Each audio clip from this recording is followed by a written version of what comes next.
ರಸಮೇವು ಉತ್ಪಾದನೆ.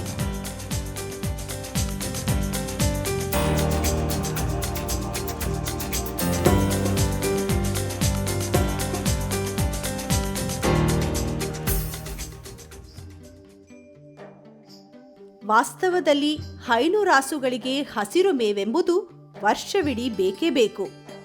ಆದರೆ ಮಳೆಗಾಲದಲ್ಲಿ ಹೇರಳವಾಗಿ ಸಿಗುವ ಹಸಿರು ಮೇವಿಗೆ ಬೇಸಿಗೆಯಲ್ಲಿ ಕೊರತೆ ಉದ್ಭವಿಸುವುದು ಸರ್ವೇ ಸಾಮಾನ್ಯ. ಹಾಗಾಗಿ ಬೇಸಿಗೆಯ ನಿರ್ವಹಣೆಗಾಗಿ ಮಳೆಗಾಲದಲ್ಲಿ ಹೇರಳವಾಗಿ ಸಿಗುವ ಹಸಿರು ಮೇವನ್ನು ವೈಜ್ಞಾನಿಕ ವಿಧಾನದೊಂದಿಗೆ ಪೋಷಕಾಂಶಗಳು ನಷ್ಟವಾಗದ ರೀತಿಯಲ್ಲಿ ಸಂಗ್ರಹಿಸಿಡುವ ಪದ್ಧತಿಯೊಂದಿದೆ.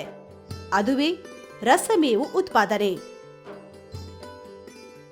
ಈ ಪದ್ಧತಿಯಲ್ಲಿ ಮೇವನ್ನು ಗಾಳಿಯ ಸಂಪರ್ಕದಿಂದ ನಿಯಂತ್ರಿಸಿ ಹುಳುಸುವಿಕೆ ಅಥವಾ ಹುಳಿಯುವುದು ಅಥವಾ ಫರ್ಮೆಂಟೇಷನ್ ಎಂಬ ರಾಸಾಯನಿಕ ಕ್ರಿಯೆಗೊಳಪಡಿಸಿ ಸಂಗ್ರಹಿಸಿಡಲಾಗುತ್ತದೆ.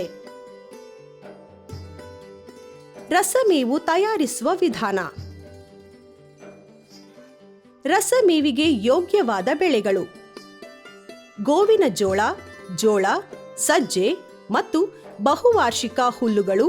ದ್ವಿದಳ ಮೇವಿನ ಬೆಳೆಗಳಾದ ಕುದುರೆ ಮೆಂತೆ ಸೊಪ್ಪು, ಅವರೆಗಳನ್ನು ಪ್ರತಿಶತ 20ಕ್ಕಿಂತ ಮೀರದಂತೆ ಏಕದಳ ಮೇವಿನ ಬೆಳೆಗಳ ಜೊತೆಗೆ ಬೆರೆಸಿ ರಸಮೇವು ಮಾಡುವುದು ಉತ್ತಮ.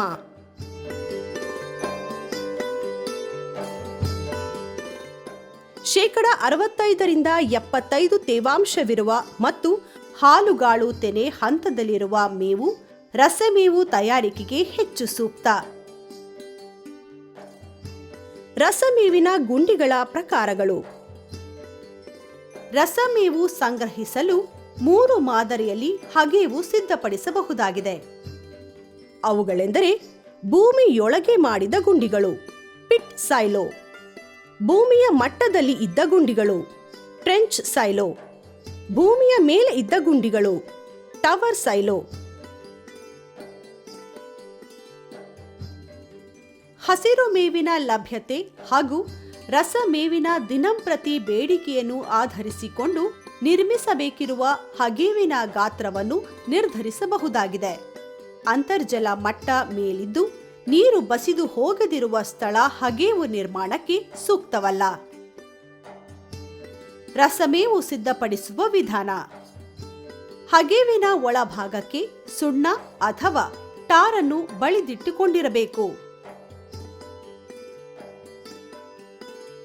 ಪ್ಲಾಸ್ಟಿಕ್ ಹಾಳೆ ಅಥವಾ ಟಾರ್ಪಲಿನ್ ಅನ್ನು ರಸಮೇವು ಗುಂಡಿ ಅಥವಾ ಪಿಟ್ನ ತಳಭಾಗವೂ ಸೇರಿದಂತೆ ಸುತ್ತಲೂ 4 ಗೋಡೆಗಳು ಮುಚ್ಚುವಂತೆ ಹರಡುವುದು.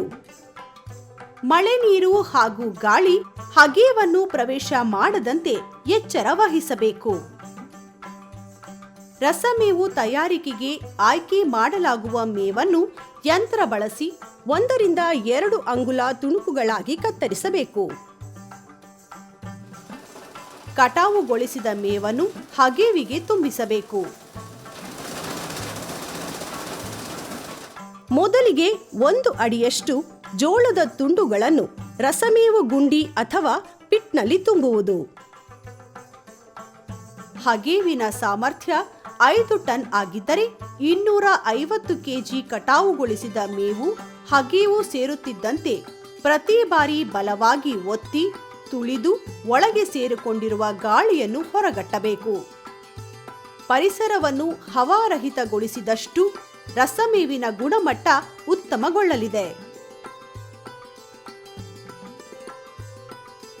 ಮೇವಿನ ಸ್ವಾದಿಷ್ಟತೆಯನ್ನು ವರ್ಧಿಸಲು ಪ್ರತಿ ಹಂತದಲ್ಲಿ ಶೇಕಡ 5 ಕಾಕಂಬಿಯನ್ನು 1:10 ಅನುಪಾತದಲ್ಲಿ ನೀರಿನೊಂದಿಗೆ ಮಿಶ್ರ ಮಾಡಿ ಹಗೆವಿಗೆ ತುಂಬಲಾದ ಮೇವಿನ ಮೇಲೆ ಸಿಂಪಡಿಸಬೇಕು. ಅದೇ ರೀತಿ ರಸಮೇವು ಗುಂಡಿ ಅಥವಾ ಪಿಟ್ನಲ್ಲಿ ಬೂಸ್ಟ್ ಅಥವಾ ಶಿಲೀಂಧ್ರ ಬೆಳವಣಿಗೆ ನಿಯಂತ್ರಿಸಲು ಶೇಕಡ 5 ಉಪ್ಪಿನ ದ್ರಾವಣವನ್ನು ಸಿಂಪಡಿಸಬೇಕು. ಹುದುಗುವಿಕೆ ಪ್ರಕ್ರಿಯೆಯನ್ನು ಉತ್ತೇಜಿಸಲು ಬ್ಯಾಕ್ಟೀರಿಯಾ ಕಲ್ಚರ್ ಅನ್ನು ಸಹ ಬೆರೆಸಬಹುದು. ತದನಂತರ ಇದರ ಮೇಲೆ ಮತ್ತೆ 1 ಅಡಿಯಷ್ಟು ಜೋಳದ ತುಂಡುಗಳನ್ನು ತುಂಬಿ ಈ ಮೊದಲು ಹೇಳಿದಂತೆ ಪಿಟ್ನ ಪ್ರತಿ 1 ಅಡಿ ತುಂಬಿದ ನಂತರ ಬೆಲ್ಲ ಮತ್ತು ಉಪ್ಪು ಮಿಶ್ರಣವನ್ನು ಹರಡುವುದು ಹಾಗೂ ಈ ವಿಧಾನವನ್ನು 4ರಿಂದ 5 ಬಾರಿ ಅಥವಾ ಪಿಟ್ ತುಂಬುವವರೆಗೆ ಪುನರಾವರ್ತಿಸುವುದು. ರಸಮೇವು ಗುಂಡಿಯಲ್ಲಿ ಪೂರ್ಣ ತುಂಬಿದ ನಂತರ ಚೆನ್ನಾಗಿ ತುಳಿದು ಗಾಳಿಯನ್ನು ಹೊರತೆಗೆದು ಟಾರ್ಪಲಿನನ್ನು ಗಾಳಿಯಾಡದಂತೆ ಬಿಗಿಯಾಗಿ ಮುಚ್ಚಿ ಭಾರ ಇಡುವುದು. ಮಳೆ ನೀರು ಹಾಗೂ ಗಾಳಿ ಹಗೆಯವನ್ನು ಪ್ರವೇಶ ಮಾಡದಂತೆ ಎಚ್ಚರ ವಹಿಸಬೇಕು. ಕನಿಷ್ಠ 45 ದಿನಗಳೊಳಗಾಗಿ ರಸಮೇವು ಬಳಕೆಗೆ ಸಿದ್ಧವಾಗಲಿದೆ. ಗುಣಾತ್ಮಕತೆಯಿಂದ ಕೂಡಿದ ರಸಮೇವು 3.8ರಿಂದ 4.2ರಷ್ಟು ರಸಸಾರವನ್ನು ಹೊಂದಿರುತ್ತದೆ. ರಸಮೇವನ್ನು ಹಗೇವಿನಲ್ಲಿ 1 ವರ್ಷಕ್ಕೂ ಅಧಿಕ ಕಾಲ ಸಂಗ್ರಹಿಸಿ ಇಡಬಹುದಾಗಿದೆ. ರಸಮೇವನ್ನು ತೆಗೆದ ಬಳಿಕ ತಡ ಮಾಡದೆ ಹಗೇವಿಗೆ ಗಾಳಿ ಸೇರದಿರಲು ಪ್ಲಾಸ್ಟಿಕ್ ಹೊದಿಕೆಯಿಂದ ಸಂರಕ್ಷಿಸಬೇಕು.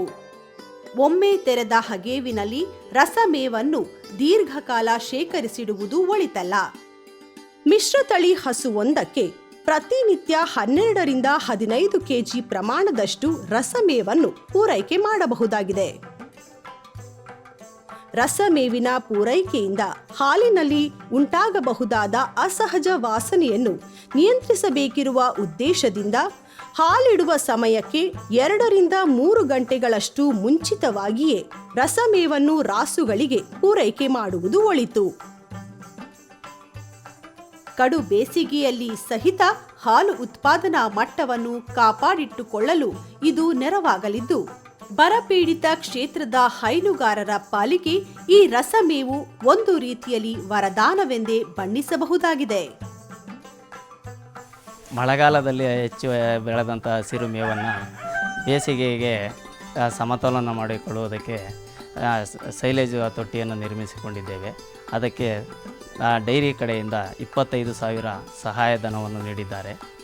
ರಸಮೇವು ಉಪಯೋಗಿಸುವುದರಿಂದ ಹಾಲಿನ ಇಳುವರಿ ಹೆಚ್ಚಾಗುತ್ತದೆ ಮತ್ತು ಅದು ಫ್ಯಾಟು ಡಿಗ್ರಿ ಎಲ್ಲ ಜಾಸ್ತಿ ಬರುತ್ತೆ ಮತ್ತು ನಮಗೆ ಅದು ವೇಸ್ಟೇಜ್ ಆಗೋದಿಲ್ಲ.